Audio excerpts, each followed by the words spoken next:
மேடையிலும் அரங்கில் பாதி நிரம்பியிருக்கிற நண்பர்களுக்கும் என்னுடைய பணிவான வணக்கங்கள். முனைவர் வனிதா அவர்கள் நான் இந்த நிகழ்வில் கலந்து கொண்டு பேச வேண்டும் என்று கேட்டபோது எனக்கு வியப்பும் மகிழ்ச்சியும் ஏற்பட்டது. வியப்புக்கு காரணம் என்னவென்று சொன்னால், பற்பல ஆண்டுகளுக்கு முன்பு 70களில் தொடக்கத்தில் சென்னையில் இலக்கிய சிந்தனையினுடைய ஆண்டு விழா நடந்தது. அந்த ஆண்டு விழாவில் ஆல்ஃபர்ட் பிராங்க்லின் என்கின்ற ஒரு அமெரிக்க தூதரகத்தில் அதிகாரியாக இருந்த ஆல்ஃபர்ட் பிராங்க்லின் பேசுவதற்கு அழைக்கப்பட்டிருந்தார். ஆல்ஃபர்ட் பிராங்க்லின் பேசும்போது அவரை மிகவும் கவர்ந்த எழுத்தாளர் அசோகமித்திரன், முத்துசாமி போன்றவர்கள். தன்னுடைய உரையிலே அவர்களுடைய பெயர்களை குறிப்பிட்ட போது மேடையிலே அமர்ந்திருந்த பேராசிரியர் ஸ்ரீனிவாச ராகவன், சாகித்ய அகாடமி விருது பெற்ற ஆசிரியரா, இவர்களெல்லாம் யார் என்று கேட்டார் என்று ஒரு செய்தி, ஒரு கட்டுரை கஷ்ரத்தப்புறவனுடைய முதல் இதழில் அல்லது கனையாழியில் வெளிவந்ததாக எனக்கு ஞாபகம். தமிழ் இலக்கிய உலகம், குறிப்பாக தமிழ் பல்கலைக்கழகங்கள் நவீன எழுத்தாளர்களை பொருட்படுத்துவதில்லை என்கின்ற ஒரு ஆதங்கம் நம்முடைய நவீன தமிழ் எழுத்தாளர்களுக்கு உண்டு.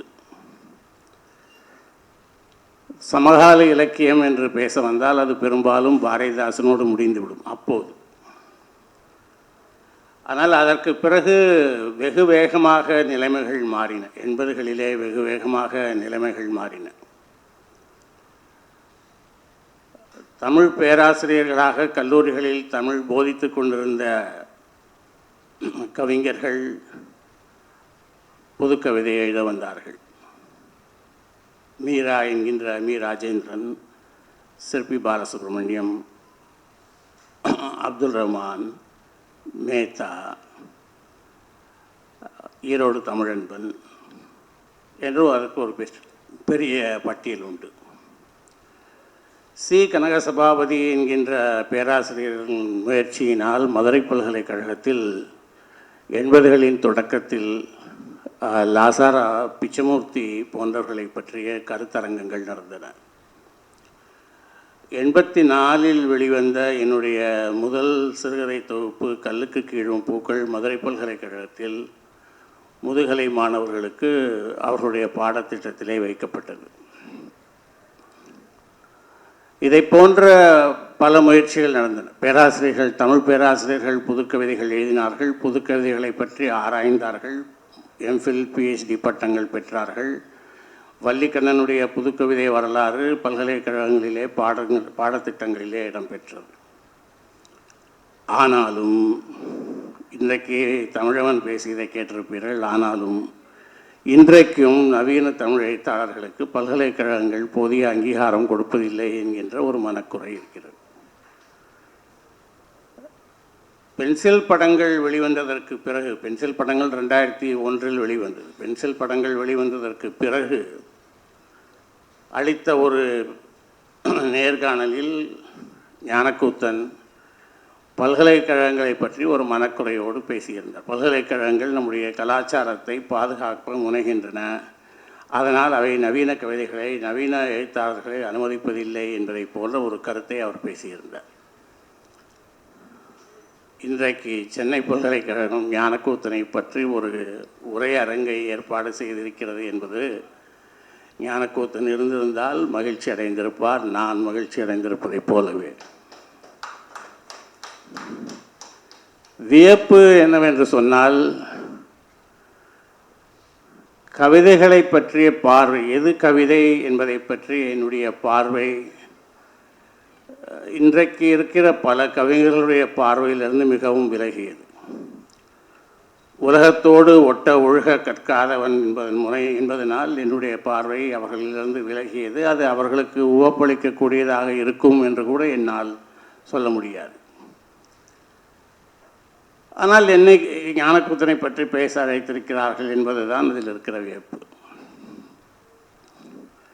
ஞானக்கூத்தன் அவருடைய ஆரம்ப காலகட்டங்களில், அவருடைய 10 வயதில், அவர் ஞானக்கூத்தன் பிறந்து வளர்ந்தது எல்லாம் ஒரு வைணவ கிராமத்தில், தஞ்சாவூரில் மாயவரத்திற்கு பக்கத்தில் இருந்த ஒரு வைணவ கிராமத்தில், கம்பன் பிறந்த ஊர் என்று நம்பப்படுகிற தேரெழுந்தூருக்கு அருகில் இருக்கக்கூடிய ஊர். இதில் தவறாக தேரிழிந்தூர் என்று போட்டிருக்கிறார்கள். தேரிழி இல்லைங்க, தேர் அழுந்தூர். அது அதற்கு திருவழுந்தூர் என்றும் ஒரு பெயர் உண்டு. அங்கு நடந்த கம்பராமாயண பேருரைகளினால் ஈர்க்கப்பட்ட ஞானக்கூத்தன் தன்னுடைய இளம் வயதில் காவியங்கள் எழுத வேண்டும் என்று ஆசைப்பட்டார். ஞானக்கூத்தனுடைய வார்த்தைகளிலே சொல்வதானால், நான் காப்பியங்களில் நம்பிக்கை கொண்ட கவிஞன், பெரிய காவியங்களை தவிர சின்ன கவிதைகளை எழுத முயன்றதே கிடையாது. 1500 2000 வரிக்கு குறைஞ்சி நான் எழுதியதே கிடையாது என்று ஒரு பேட்டியிலே தன்னுடைய இளமை காலத்தை பற்றி ஞானக்கூத்தன் சொல்கிறார்.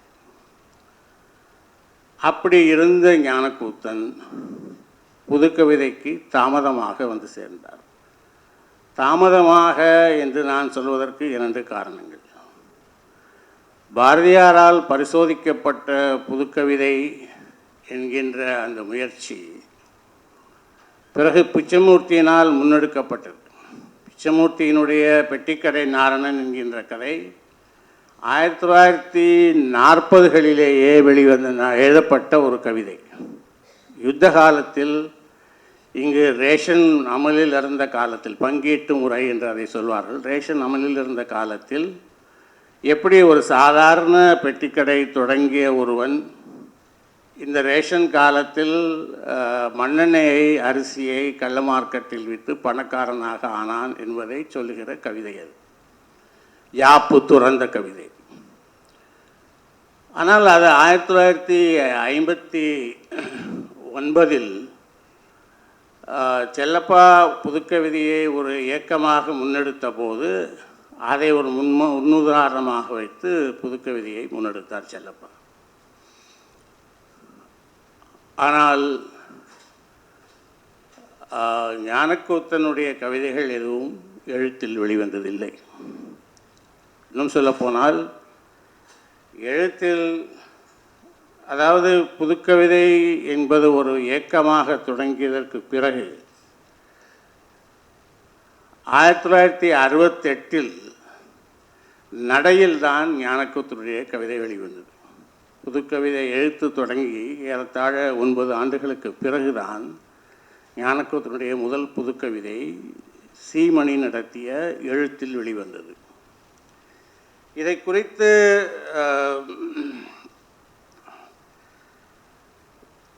செல்லப்பா மீது கோபம் கண்டவர்கள் பல பேர் இருக்கிறார்கள். அழகை செங்கரே கூட செல்லப்பாவுக்கு ஞானக்கூத்தனுடைய கவிதையினுடைய அருமைகள் தெரியவில்லை, செல்லப்பா மீது எனக்கு கோபம் வந்தது என்று அவருடைய மோனோகிராஃபில் வந்து எழுதியிருக்கிறார். ஆனால் செல்லப்பா புதுக்கவிதைகளுடைய அருமை தெரியாதவர் என்று அவ்வளவு சுலபமாக சொல்லிவிட முடியாது. என்னுடைய அனுபவமே அதற்கு ஒரு காரணம். நான் என்னுடைய முதல் புதுக்கவிதை 1969 எழுத்தில் வெளியானது. அது வெளியான போது நான் சென்னையிலிருந்து பல மைல்கள் தள்ளி இருக்கக்கூடிய தூத்துக்குடியில் படித்து கொண்டு வந்தேன். அந்த கவிதையும் பிரசுரித்து அதற்கு ஒரு போஸ்ட் கார்டில் ஒரு வாழ்த்தும் தெரிவித்து செல்லப்பா எனக்கு எழுதியிருந்தார். எனக்கு செல்லப்பாவை அப்போது தெரியாது. அது ஒரு 3 குறள்கள் ஒரு புள்ளியில் சந்திப்பதை பற்றிய ஒரு சூசகமான ஒரு கவிதை. தூத்துக்குடியிலே ஒரு நூற்பாலை இருந்தது. அந்த நூற்பாலையில் இருந்து ஒரு நாளைக்கு 2 முறை சங்குகள் ஒலிக்கும். அந்த சங்கு ஒலிக்கிற நேரத்திலே அதுவரை கோவிலிலே அடித்து கொண்டிருந்த மணி நின்று போகும். அப்போது என் வீட்டு வாசலிலே சாமி பிச்சை என்று ஒரு குரல் கேட்டது. இதுதான் அந்த கவிதையினுடைய பின்னணி. அதாவது ஒரு நவீனத்துவம் குரல் எழுப்புகிற போது மரபு ஓய்ந்து போகிறது. இரண்டுக்கும் நடுவிலே, நவீனத்துக்கும் மரபுக்கும் நடுவிலே ஒரு யதார்த்தம் நிற்கிறது. அந்த யதார்த்தம் வறுமையை சுட்டி காட்டுகிறது என்பதுதான் அந்த கவிதையினுடைய கருப்பொருள். இதை வெளியிட்ட செல்லப்பா பல ஆண்டுகளுக்கு பிறகு, நான் அவரை 1904 ஆண்டுகளுக்கு பிறகு நான் சென்னைக்கு வந்ததற்கு பிறகு அடையாளம் காட்டுவதற்காக அந்த போஸ்ட் கார்டையும் எடுத்துக்கொண்டு போய் நான் செல்லப்பாவை பார்த்தபோது அந்த கவிதையை விலாவாரியாக அவர் விவரித்து பேசினார். அதில் சொல்லப்பட்டிருக்கிற கூறுகள் எப்படி நவீனத்துக்கு ஒரு அடையாளம், இதற்கு ஒரு அடையாளம் என்று அவர் விவரித்து பேசினார். நான் என்னுடைய கவிதையை பேசுவதற்காக இதை நான் சொல்லவில்லை. ஆனால் செல்லப்பாவிற்கு என்ன ஒரு பிரச்சனை என்று சொன்னால், பிரச்சனை இல்லை, என்ன ஒன்று விஷயம் என்று சொன்னால், எது புதுக்கவிதை என்பதை பற்றி தீர்மானமான சிந்தனைகள், கொள்கைகள் செல்லப்பாவிடத்திலே இருந்தது. அதை அவருடைய விமர்சகர்கள் சொல்வதைப் போல அது ஒரு விடாப்பிடியான அல்லது பிடிவாதமான கொள்கை என்று கூட நீங்கள் அதை வைத்துக்கொள்ள முடியும். என்ன கொள்கை என்று சொன்னால், மரபு, நாம் யாப்பை துறக்கிறோம், மரபை துறக்கவில்லை. மொழியில் மரபு என்பது ஒன்று, இலக்கணம் என்பது ஒன்று. மரபை வைத்துக்கொண்டு புதிய மொழியிலே கவிதைகளை சொல்வது தான் புதுக்கவிதை என்று என்பதுதான் அவருடைய கொள்கையை சுருக்கமாக சொல்வதானால் அதுதான் அவருடைய கொள்கை. இந்த இடத்துல நாம் கவிதை என்றால் என்ன என்பதை நாம் புரிந்து கொள்ள வேண்டும். கவிதை என்றால் என்னவென்று சொன்னால், ஒரு அறிந்த ஒன்றிலிருந்து அறியாத ஒன்றுக்கு நம்மை இட்டு செல்வது கவிதை. காக்கை சிறகை நமக்கு தெரியும், அது ஒரு பார்க்கும் இடத்தை நமக்கு தெரியும், அவை நம் கண்ணால் காண்கிற காட்சிகள். அந்த காண்கிற காட்சிகளுக்கு அடுத்தபடியாக காட்சியாக தெரியாமல் அனுபவமாக இருக்கிற ஒன்றை பாரதி சொல்லுகிறார்.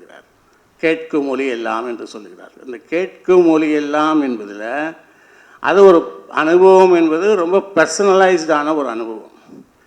எது உங்களுக்கு இசை என்பது எனக்கு இசையாக இருக்க வேண்டிய அவசியம் இல்லை, எனக்கு இசையாக இருப்பது உங்களுக்கு இசையாக இருக்க வேண்டிய அவசியம் இல்லை. அந்த தனிப்பட்ட அனுபவத்தை அடுத்து அவர் பார்க்கவும் முடியாத, கேட்கவும் முடியாத, உணரவும் முடியாத ஒரு தளத்திற்கு எடுத்துக்கொண்டு போகிறார். தீக்குள் விரலை வைத்தால் என்று எடுத்துக்கொண்டு போகிறார். தீக்குள்ளே யார் போய் விரலை வைத்து பார்த்ததில்லை. ஆனால் விளைவையும் சொல்லிவிட்டு தீக்குள் விரலை வைத்தார் என்று அவர் சொல்லுகிறார். இது யாப்பில் அமைந்த கவிதை. பார்க்கும் இடம், காக்கை, தீக்குள் என்று எதுகையை தவறவிடாத, மோனையை தவறவிடாத ஒரு கவிதை. இதைத்தான் புதுக்கவிதையிலே பாரதி இதே விஷயத்தை புதுக்கவிதையிலே முயற்சிக்கிற போது, பாம்பு பிடாரன் குழல் ஊதுகிறான், ஒரு காட்சி. அதற்கு அவர் ஸ்வரம் வேற எழுதுகிறார். அவன் ஊதுகிற குழல் எப்படி இருக்கிறது என்பதற்கு ஸ்வரம் வேற எழுதுகிறார். அப்படியும் புரிந்து கொள்ள முடியாது. இசை என்பது எல்லோருக்கும் பரிச்சயமானது அல்ல, இசை ஸ்வரங்கள் எல்லாருக்கும் பரிச்சயமானது அல்ல என்பதனால் பாரதியார் அடுத்த ஒரு லெவலுக்கு போய் என்ன சொல்கிறார், ஒரு தேர்ந்த நாவலன், நம்முடைய கடற்கரையை போல நன்கு பேசக்கூடிய ஒரு நாவலன் சிறு சிறு சொற்களாக, சிறு சிறு வாக்கியங்களாக அடுக்கி தன்னுடைய தர்க்கத்தை, தன்னுடைய வாதத்தை முன்னெடுத்து செல்வது போல அந்த பாம்பாட்டியினுடைய குழல் இருந்தது என்று ஒரு காட்சியை, பிறகு ஒரு அனுபவத்தை சொல்லிவிட்டு ஒரு கேள்வியை எழுப்புகிறார். அதாவது வாசகனை பார்வை, அனுபவம் என்ற தளத்திலிருந்து ஒரு சிந்தனை தளத்திற்கு அவன் எடுத்துக்கொண்டு போகிறார். என்ன கேள்வி? இசை குழலிலே தோன்றியதா, துளையிலே தோன்றியதா, மூச்சிலே தோன்றியதா என்பது ஒரு கேள்வி. இந்த கேள்வியை அவர் வைக்கிறார்.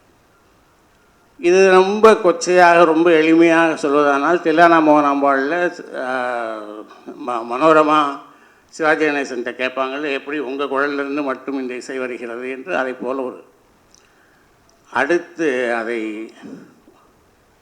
வாசிப்பவனை அடுத்து ஒரு ஆன்மீக தளத்திற்கு எடுத்துக்கொண்டு போகிறார். இது சக்தியின் லீலை என்று அந்த கவிதை முடிகிறது. இதுதான் புது கவிதைக்கான ஒரு வடிவம். காட்சி, காட்சியிலிருந்து ஒரு அனுபவம், அனுபவத்திலிருந்து சிந்தனை, சிந்தனையிலிருந்து ஆன்மீக வழி. இதை போன்ற ஒன்றை எழுதியவர் தான் சீமணி. செல்லப்பாவால் அறிமுகப்படுத்தப்பட்டு அந்த சீமணி 1968 நடையை தொடங்கினார். எழுத்து 10 ஆண்டு காலத்திற்கு மேல் வந்தது, நடை ஓராண்டு காலம் வந்தது. நடை காலாண்டிதழ். அந்த காலாண்டிதழிலே தான் அவர் ஞானக்கூத்தனுடைய முதல் கவிதை வெளியாயிற்று. ஞானக்கூத்தனை பற்றி பேச நினைக்கும் போதெல்லாம் எனக்கு சீமணியை பற்றி நினைக்காமல் இருக்க முடியாது. ஏனென்றால் சீமணி தான் புதுக்கவிதை என்றால் என்ன என்பதற்கான கருத்தைகளை உருவாக்கியதில் மிக முக்கியமான பங்களித்தவர். அவருடைய யாப்பும் கவிதையும் என்கின்ற அந்த ஒரு நூல் மிக முக்கியமான ஒரு நூல். அதில் விரிவாக அதை பற்றி அவர் பேசுகிறார். புதுக்கவிதை என்றால் என்ன என்பதை பற்றி அவர் விரிவாக பேசுகிறார். அதில் சொல்வதனுடைய சுருக்கம் என்னவென்றால், நான் சொன்னதைப் போல யாப்பிலிருந்து விடுபட்டது தான் புதுக்கவிதை, ஆனால் மரபிலிருந்து விடுபட்டதல்ல. அதை சொன்னால் அது கேட்பதற்கு குழப்பமாக இருக்கும். அதை அவருடைய கவிதையிலிருந்தே ஒரு வரியை நான் படித்து காட்டி விளக்குகிறேன். முற்றிய வித்து பழமையின் திரட்டு, புதுமையின் பிறப்பிடம். ஒரு வித்து என்பது, ஒரு விதை என்பது அதுவரை அந்த தாவரம் சேர்த்து வைத்திருந்ததனுடைய சேமிப்பு. அது ஒரு பழமையின் திரட்டு. அதிலிருந்து ஒரு புது தாவரம் உருவாகிறது. அதுதான் புதுமையின் பிறப்பிடம். பிறந்த குழந்தை முன்னோரின் வாரிசு, புது மனிதனின் மூலம். இது மணியோட கவிதை. ஞானக்கூத்தன் செல்லப்பாவை ஏற்றுக்கொள்ளவில்லை என்றாலும் சொன்னாலும் கூட, செல்லப்பா மீது அவருக்கு விமர்சனங்கள் இருந்தது என்று சொன்னாலும் கூட, பிச்சமூர்த்தியினுடைய பாணியில், பிச்சமூர்த்தியினுடைய பெட்டிக்கடை நாரணன் ஒரு கதை சொல்லுகிற கவிதை. கதை சொல்வதற்கும் கவிதைக்கும் என்ன வித்தியாசம் என்று சொன்னால், கவிதை என்பது ஒரு அனுபவத்தை பேசும், கதை என்பது ஒரு சம்பவத்தை பேசும், நாவல் என்பது காலத்தை பேசும். அனுபவத்தின் மூலமாகத்தான் நான் சம்பவங்களை புரிந்து கொள்கிறோம். சம்பவங்களின் தொகுப்பு தான் காலம், வாழ்க்கை என்பதெல்லாம். எனவே கவிதை தான் முதல். பிச்சமூர்த்தியினுடைய பெட்டிக்கடை நாரணன் பாணியில்தான் பின்னால் பல கவிதைகளை ஞானக்கூத்தன் எழுதினார். சீமணியை போல சீமணிக்கும் ஞானக்கூத்தனுக்கும் பல ஒற்றுமைகள் உண்டு. சீமணி ஆங்கில பேராசிரியர் நம்ம ராஜகோபாலனை போல, ஆனால் ஆழ்ந்து பழந்தமிழ் இலக்கியத்தை ஆழ்ந்து படித்தவர். மணியினுடைய கவிதைகளில் எள்ளல் உண்டு, ஞானக்கூத்தன் கவிதைகளில் இருப்பதைப் போல. ஆனால் மணியினுடைய கவிதைகள் அந்த எள்ளலை, அவருடைய மொழி நடை ஒரு பழைய தமிழை பயன்படுத்துகிற மொழி நடை. உதாரணத்திற்கு சொல்கிறேன். கலைந்த மழையுள, மறைந்த பூவுள, தாங்கிய செங்கை தலைக்கண் மேலுள, ஒலித்த வளையுள, ஓய்ந்த விரலுள, சரிந்த தலைப்பால் தெரிந்த மலருள. இது மணியோட கவிதை. அவரோட கவிதையோட அந்த மொழி நடை அப்படி தான் இருக்கும். மணியோட கவிதையில் நவீன வாழ்க்கையின் மீதான ஒரு எள்ளல் உண்டு. ஆனால் மரபையும் நவீன வாழ்வின் அன்றாடத்தையும் ஒரு புள்ளியில் இணைத்து கவிதை முடியும் போது நம்மை சிந்தனை தளத்திற்கு அல்லது ஆன்மீக தளத்திற்கு கடத்தி விடுபவை மணியினுடைய கவிதைகள். இது மணியினுடைய கவிதைகளை பற்றிய என்னுடைய மதிப்பீடு. ஆனால் ஞானக்கூத்தனின் கவிதைகள் எள்ளலை பிரதானமாக கொண்டவை. எனக்கு இன்னும் நன்றாக நினைவிருக்கிறது. அன்று வேறு கிழமை வெளியான சில நாட்கள், அன்று வேறு கிழமை இங்கு சென்னையில் இருக்கக்கூடிய லோக்கல் லைப்ரரி என்று சொல்லக்கூடிய அந்த நூலக கட்டிடத்தில் வெளியானது. அதற்கு செல்லப்பாவும் வந்திருந்தார். செல்லப்பா ஏதோ ஒரு காரணத்தினால், மன வருத்தத்தினால் விழா முடிந்தது கீழே இறங்கி வந்து தனியாக ஒரு படியிலே உட்கார்ந்தது. செல்லப்பாவை அவருடைய வீட்டில் சேர்க்க வேண்டிய பொறுப்பை நான் எடுத்துக்கொண்டேன். நான் அப்போது திருவல்லிக்கேணியில் தான், அப்போது நான் ராயப்பேட்டையும் திருவல்லிக்கேணியும் சந்திக்கிற அந்த அமீர் மஹாலுக்கு பக்கத்தில் இருக்கக்கூடிய அம்பிகா நிவாஸ் என்கின்ற ஒரு மேன்ஷனில் தான் குடியிருந்தேன். அதனால் நான் செல்லப்பாவை வீட்டுக்கு கொண்டு போய் விடுகிற பொறுப்பை எடுத்துக்கொண்டு செல்லப்பா வந்து எங்கே போனாலும் கிடுக்கிடு என்று நடந்து விடுவார். நான் ஒரு டாக்ஸி அமர்த்தி கொண்டு அவரை கொண்டு போய் விட்டேன். அன்று வேறு கிழமை வெளியானதற்கு பிறகு சில நாட்களுக்கு பிறகு ஞானக்கூத்தனை சந்தித்தேன். சந்தித்த போது நான் ஞானக்கூத்தனிடம் சொன்னேன், அந்த தொகுப்பில் உள்ள பல கதைகள் கேலி சித்திரங்கள் என்று நான் சொன்னேன். ஞானக்கூத்தன் கேட்டார், கேரிகேச்சர் என்று சொல்லுகிறீர்களா என்று அவர் கேட்டார். நான் சொன்னேன், கேரிகேச்சர் அல்ல, கார்ட்டூன் என்று நான் சொன்னேன். எப்படி என்று கேட்டார். கார்ட்டூன்களில் வரிகள் கூர்மையாக இருக்கும், அறிந்த செய்தியை நினைவூட்டும், அதை உருவாக்குகிறவர்களும் திறமைசாலிகள் தான்.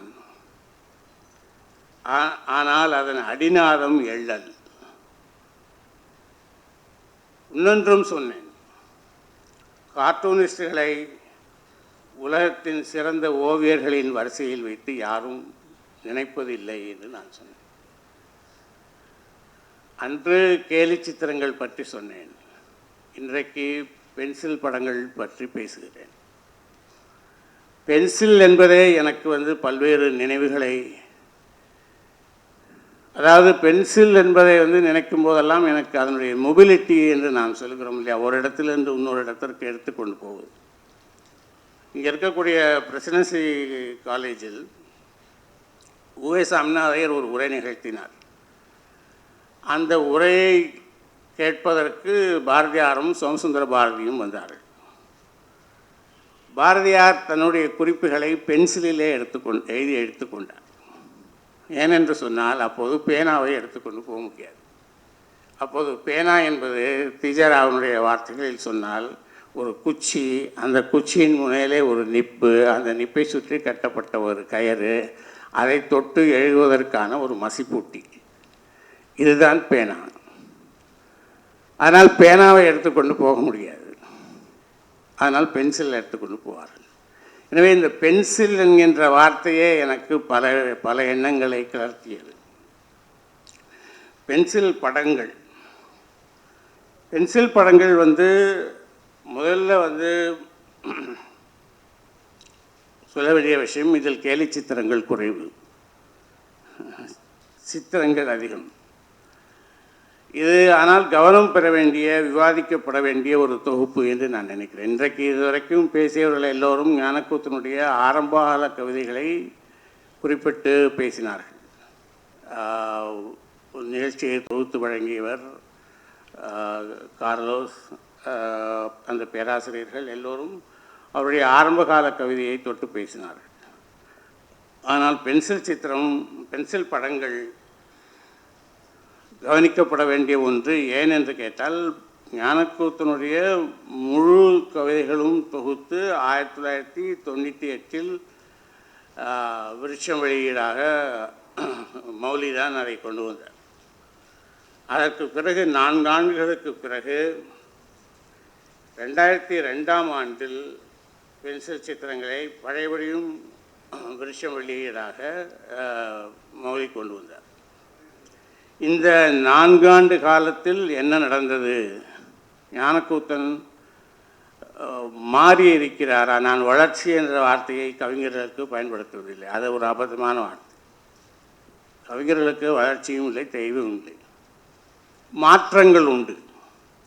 ஞானக்கூத்தன் மாறி இருக்கிறாரா என்று ஆராய்வதற்கு நமக்கு இன்றைக்கு இருக்கக்கூடிய ஒரே ஆவணம் அந்த பென்சில் படங்கள் என்று நான் நினைக்கிறேன். மாறியிருக்கிறாரா என்ற கேள்வி கேட்டால் ஆம், இல்லை, இரண்டையும் தான் சொல்ல வேண்டும். அதில் கவனிக்க தகுந்த மாற்றம் என்னவென்று சொன்னால், ஞானக்கூத்தனுடைய ஆரம்ப காலத்து கவிதைகள் சீமணியுடையதைப் போல செழில்நடைக்கு அருகிலே இருந்த கவிதைகள். அதில் ஒரு யாப்பு இருக்காது, அதில் எதுகை இருக்காது, முனை இருக்காது, ஆனால் ஒரு மீட்டர் இருக்கும், ஒரு சந்தம் இருக்கும். ஒரு உதாரணத்துக்கு நான் ஒன்று படித்து காட்டுகிறேன். வாரத்தில் 1-2 வெளியூர் கூட்டம், வரப்பார்க்கும் மணியாடர் மாலை துண்டு, காரத்தில் பேச துப்பாக்கிச் சூடு, கல் பிறந்த காலத்தில் பிறந்தோர் தம்மை நேரத்தில் களிப்பூட்ட அகநானூறு, நெய்யாற்றில் பாலாற்றில் பேசி பார்த்த தீரத்தில் தேர்ந்தெடுத்த நகைத்துணுக்கு. இது தீரம்னு பிடிக்கணுமா தீரம்னு பிடிக்கணுமான்னு தெரியல எனக்கு. தீரத்தில் தேர்ந்தெடுத்த நகைத்துணுக்கு, தமிழருக்கு வேற என்ன கொடுக்க வேண்டும். இது ஞானக்கூத்தனுடைய கவிதை, ஆரம்பகால கவிதை. இப்போது பென்சில் படங்களில் இருக்கக்கூடிய ஒரு கவிதையை பார்க்கலாம். குழந்தைகள் எல்லா பொருள்களையும் விரும்புகின்றன, எந்த பொருளானாலும் எடுத்து பார்க்கின்றன. பொருள்கள் தங்களால் உடைந்தால் வேதனைப்படுவதில்லை, பெற்றோர்களிடம் மன்னிப்பு கேட்பதில்லை, பொருள்கள் எங்கிருந்து வந்தன என்று குழந்தைகள் அறிவதில்லை. நீங்கள் அந்த முதல் கவிதையும் இதையும் நீங்கள் வைத்து இன்னொரு கவிதையும் படிக்கிறேன். பென்சில் படங்களிலிருந்து இன்னொரு கவிதையும் படிக்கிறேன். உண்டியல் பணத்தை போட்டவன் அந்த பணத்தை கொண்டு கோயில் நிர்வாகம் பொங்கல் செய்யுமா உப்புமா செய்யுமா என்று கவலைப்படாதது போல உன்னிடத்தில் செலுத்திய எனது அன்பை என்ன செய்வாய் என்று நான் சிறிதும் கவலைப்படவில்லை. இப்போ அந்த ஆரம்பகால கவிதைகள் செவிழ்நடையில் இருந்த கவிதை, ஞானக்கூத்தனுடைய கவிதை மொழி உரைநடையை நோக்கி நகர்ந்து விட்டதை காணலாம். நீங்கள் வரலாற்று பார்வையில் இந்த நகர்வு முக்கியம் என்று நான் நினைக்கிறேன். ஏனென்றால் நான் முன்பு சொன்னதை போல செல்லப்பாவை ஏற்காவிட்டாலும் செல்லப்பா உயர்த்தி பிடித்த பிச்சமூர்த்தியும் அவரை பின்தொடர்ந்த சீமணியும் தங்கள் கவிதைகளில் கைக்கொண்டது செய்யுள்நடைதான். கவிதையை உரைநடைக்கு பக்கத்திலே கொண்டு வந்தவர் கானாசு. எனவே சீமணியிலிருந்து ஞானக்கூத்தன் கானாசுவை நோக்கி நகர்ந்திருக்கிறார் என்பதற்கான சாட்சியங்களை இந்த பென்சில் படங்களிலே பார்க்க முடிகிறது. சீமணியை கானாசு நிராகரித்தார். கானாசு செல்லப்பாவின் எழுத்து பத்திரிகையில் வந்த எதையும் அங்கீகரிக்க தயாராக இல்லை. டிஎஸ் எலியட் செய்த சீமணி எழுத்தில் நரகம் என்றொரு நீண்ட கவிதையை எழுதியிருந்தார். டிஎஸ் எலியட்டுடைய வேஸ்ட்லேண்டை போலாம் என்ற கவிதை என்று அப்போது பேசப்பட்டது. டிஎஸ் எலியட் செய்ததை திரும்பச் செய்வதில் என்ன இருக்கு என்றார். காரணம், எழுத்து பத்திரிகையின் மீதும் செல்லப்பா மீதும் இருந்த பகைமை உணர்ச்சி என்று சொல்லுகிற வெங்கட் சாமிநாதன் இந்த பர்சனல் ரைவலரிக்கு இரையானவர் சீமணி என்றும் சொல்கிறார். ஆனால் ஞானக்கூத்தனுக்கு கானாசுவின் ஆசிகள் இருந்தன. மற்ற தொகுப்புகளில் இல்லாமல் இந்த தொகுப்பில் காணக்கூடிய இன்னொரு அம்சம், அவருடைய முன்னாள் காதலி வெங்காயம் நிகர்கொங்கு ஞானாட்சரி இந்த தொகுப்பில் தான் நமக்கு அறிமுகமாகிறாள். அப்படி ஒருவர் இருந்தாரா? இருந்திருந்தால் அவர் கலாப்ரியாவின் சசியை போல எல்லா கவிதைகளிலும் இல்லாவிட்டாலும் எங்கோ 1-2 தலை காட்டியிருக்குமே என கேட்கலாம். ஆனால் அல்லது சுவாரஸ்யம் கருதி ஞானக்கூத்தன் செய்திருக்கும் புனைவு அந்த பாத்திரம் என்றும் கொள்ளலாம். ஞானக்கூத்தன் தனது கவிதைகளில் வாசகனுக்கு சுவாரஸ்யம் இருக்க வேண்டும் என கருதுபவர். அதற்கு அவருடைய கவிதைகளே சாட்சி. அவை ஒரு மூச்சில் வாசித்து விடக்கூடியவை அல்ல. அவரது சமகால அவை ஒரு மூச்சில் வாசித்து விடக்கூடியவை. அவரது சமகால கவிஞர்கள் பலரின் கவிதைகள் அத்தகையவே அல்ல. இன்னும் சொல்லப்போனால் அப்படி ஒரு மூச்சில் வாசித்து விடக்கூடியவையாக அவை இருந்துவிடக்கூடாது என்று மெனக்கிட்டவர்கள் பலர் உண்டு. இது பெயர்களை சொல்லப்போவதில்லை என்று தமிழன் சொல்லியிருக்கிறதுனால இதில் யார் அந்த மெனக்கிட்டவர்கள் என்றும் நான் பெயர்களை சொல்லப்போவதில்லை. சுவாரஸ்யத்தின் பொருட்டு அவர் எள்ளலை கவிதையின் பொருண்மையாகவும் நடையாகவும் கொண்டவர் ஞானக்கூத்தர் என நான் கருதுவதுண்டு. இந்த தொகுப்பிலும் எள்ளல் தவிக்கும் துணிக்கும் கவிதைகள் பல உண்டு. வாசிக்க சுவாரஸ்யமாக இருக்க வேண்டி கவிதைகளின் நடுவே கதைகள் சொல்வதுண்டு. இதிலும் பல கதைகள் இருக்கின்றன. இவை மாறாத அம்சங்கள். மாறின அம்சங்கள் செயல்நடையிலிருந்து உரைநடைக்கு பக்கத்தில், அதாவது செய்மணியிலிருந்து காணாசோவுக்கு வந்தது. இன்னொன்று ஞானாட்சரி. மாறாதவை என்னவென்று சொன்னால் கவிதைகளுக்கு நடுவிலே கதைகள் சொல்வது, கவிதைகளுக்குள்ளே இருக்கக்கூடிய எள்ளல். இதில் உள்ள நல்ல கவிதைகளையும் சொல்லிவிட வேண்டும் என்று நான் நினைக்கிறேன். இதில் உள்ள கவிதைகளில் ஆகச்சிறந்ததாக நான் கருதுவது கரடி தெரு என்ற ஒரு கவிதை. அதில் நீங்கள் கரடியை, அதாவது கவிதை என்னவென்றால், ஒரு நாள் திடீரென்று தெருவில் எல்லா பக்கங்களிலும் கரடிகள் நிற்கின்றன. காசு கொடுத்து கரடியை வாங்கி வீட்டு வாசலில் வைத்திருக்கிறார்கள். குழந்தை அழுகிறது. குழந்தை அழாமல் பார்த்து கொள்ள தெரியவில்லையா என்று கணவன் மனைவியின் இடத்திலே கேட்கிறான். மனைவி சொல்லுகிறாள், அது கேட்பதை வாங்கி கொடுத்தால் அது அழாமல் இருக்கும், அதை வாங்கி கொடுப்பதற்கான திறன் உனக்கு இல்லை என்று சொல்லுகிறார். என்ன கேட்கிறான் என்று கேட்கிறாள். கரடி என்று அவள் சொல்லுகிறாள். இதில் அந்த கரடி என்பதை எடுத்துவிட்டு அதற்கு பதிலாக வேறு எதையாவது நீங்கள் உள்ளீடு செய்து பார்த்தால், ஒரு கார், ஒரு வாகனம், ஒரு வீடு என்று எதையாவது நீங்கள் உள்ளீடு செய்து பார்த்தால் இந்த கவிதை அப்படி விரிந்து கொள்வதற்கான ஒரு வாய்ப்பை கொண்ட ஒரு கவிதை. என்னுடைய பார்வையில் ஒரு நல்ல கவிதை கவிஞன் சொல்வதற்கு அப்பால் நம்முடைய கருத்துக்களை அதில் ஏற்றி விரித்துக் கொள்வதற்கு இடம் கொடுப்பது நல்ல கவிதை என்று நான் நினைப்பேன். இன்னொரு கவிதை உண்டு, பங்கா புல்லர் என்கின்ற ஒரு கவிதை. இது எப்படி கரடித்தரு நம்மை விரித்துக் கொள்வதற்கு இடம் கொடுக்கிறதோ அதை போல பங்கா புல்லர் ஒரு வரலாற்றினுடைய சுருக்கத்தை சொல்லுகிற கவிதை.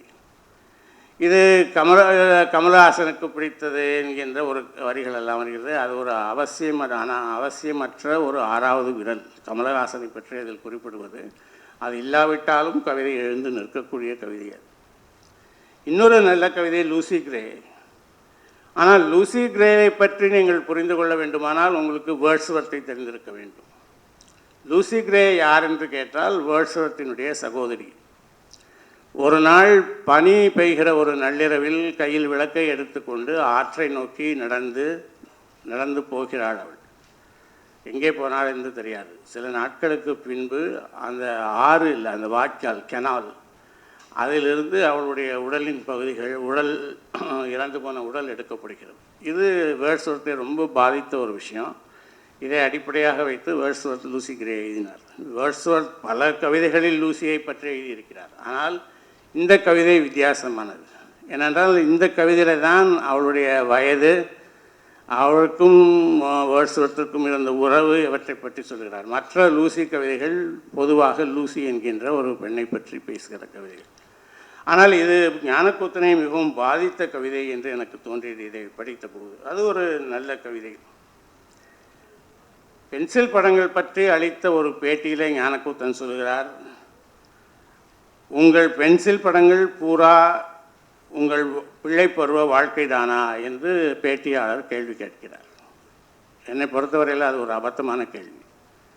ஏனென்று சொன்னால் பென்சில் படங்களை வாசித்தவர்கள் யாரும் இதை போன்ற ஒரு கேள்வியை கேட்க மாட்டார்கள். பென்சில் படங்கள் நூலுக்குள் பாரிஸை பற்றின கவிதைகள் உண்டு. பாரிஸினுடைய பின்னணியில் அவருக்கும் அவருடைய நண்பர்களுக்கும் நடந்த உரையாடல்களை பற்றிய கவிதைகள் உண்டு. ஆனாலும் அதற்கு ஞானக்கூத்தன் பதில் சொல்கிறார், வெளிப்படையாக சொல்லப்போனால் நான் 21 வயதுக்கு மேலே வளரவே இல்லை. எனக்கும் என் கவிதைக்கும் ஒன்றும் நடக்கலை. அதுதான் பிரச்சனை. அது ஒரு இடத்தில் சொல்லியிருக்கிறேன். 21 வயசோட எல்லாம் முடிஞ்சு போச்சு. அப்புறம் எப்படி வாழ்வது? ஓட்டு போடுவதற்கு முன்னாடியே வாழ்க்கை முடிஞ்சு போச்சுன்னா பாக்கி வாழ்க்கையை என்ன செய்வது? இப்போ 72 வயதாகிறது.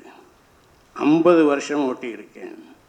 அப்படி ஒரு சிக்கல் வாழ்க்கையில் 4 வயசுலேருந்து 21 வயசு வரைக்கும் தான் எடுக்கிறேன் என்று அவர் சொல்கிறார். ஆனால் அப்படி சொல்வதற்கு இந்த தொகுப்பில் எனக்கு தடயங்கள் கிடைக்கவில்லை. இந்த தொகுப்பை வாசித்து முடித்த போது எனக்கு தோன்றியது இதுதான். நம்முடைய படைப்பாளிகளிடத்திலே ஒரு குணம் உண்டு, ஒரு இயல்பு உண்டு. ஆரம்பத்திலே அவர்கள் எழுதுகிற போது தங்களுக்கு தோன்றியதை தங்களுடைய சுயத்தை எழுதுவார்கள். அது கவனம் பெறும். கவனம் பெற்று பாராட்டும் பெறும். பாராட்டு பெற்றதற்கு பிறகு அவர்களுக்கென்று ஒரு தோற்றம், ஒரு மனச்சித்திரம் வாசிக்கிறவர்களிடத்திலே ஏற்படும். இமேஜ் என்று சொல்கிறோமே, அது ஏற்படும். பிறகு அந்த மனச்சித்திரத்தை தக்க வைத்துக் கொள்வதற்காக அதற்கேற்ப எழுதுவார்கள். அதை கரைத்து போட்டு பார்க்கிற ஒரு மனோபாவம் நம்முடைய பெரும்பாலான படைப்பாளிகளுக்கு கிடையாது. ஒரே ஒரு விதிவிலக்கு பாரதி. பாரதி ஆரம்ப காலத்துக்கு வரைக்கும் கடைசிக்கு வரைக்கும் இடையிலே அவர் எத்தனை முறை தன் மீது சுமத்தப்படுகிற பிம்பங்களை தொடர்ந்து கலைத்து கொண்டு வந்திருக்கிறார் என்பதை நாம் பார்க்க முடியும். ஆனால் ஞானக்கூத்தன் பாரதி அல்ல. ஆனாலும் பென்சில் படங்கள் ஒரு நல்ல புத்தகம், அதில் மாற்று கருத்து இல்லை. நன்றி, வணக்கம். இந்த முதல் அமர்விற்கு தலைமை ஏற்றுள்ள மரியாதைக்குரிய மாலன் ஐயா அவர்கள் அந்த பென்சில் சித்திரங்கள் குறித்தான ஒரு மிக நீண்ட ஒரு அமர்வு தலைமை உரையை வழங்கியிருக்கிறார். ஐயா அவர்களுக்கு நன்றி.